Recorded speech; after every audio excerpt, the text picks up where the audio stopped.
Next one, merger. So two companies becoming one. That is merger. So merger is combining of two or more enterprise into one. Sometimes it may be because of better opportunities, or it may be because one is loss, one is running in loss, one is running in heavy profit. So if you merge them, at least you can minimize the loss. So two strategies to look into mergers. One is combining two or more existing enterprise into one. So it takes place in two ways. So two ways it is carried out. One is absorption. Smaller enterprise is absorbed by the bigger enterprise, so new enterprise is formed. So X and Y are there. X is small and Y is big, so Y absorbs X inside. So the name is going to be only Y. So this is done because X is not performing well. So X is absorbed by Y, and the company remains a new retains the name Y only. Next type, two or more existing enterprise merge into one to form a new enterprise. A new enterprise is formed. Sometimes two equal companies merge and they form a company with the name completely different from both the things.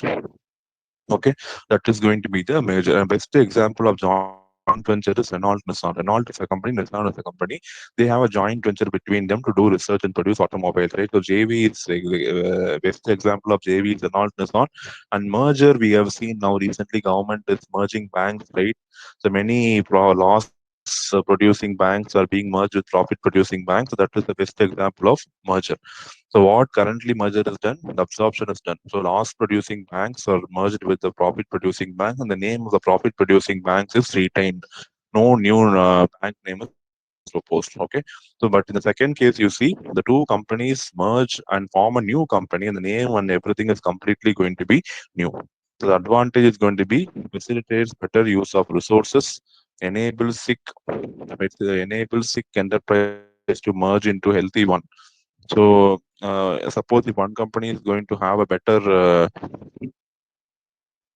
facilities, then by merging, things can be by merging these things can be utilized by the other companies, right? So that is what they are saying. So in case if the two companies are getting merged, or they are what they are saying is if the one company is having better infrastructure, one company is having better financial position, then what they are saying is if by merger these the financial aspect is also shared, the machinery and other things are also going to be shared. So it is going to be an win-win situation for both the companies.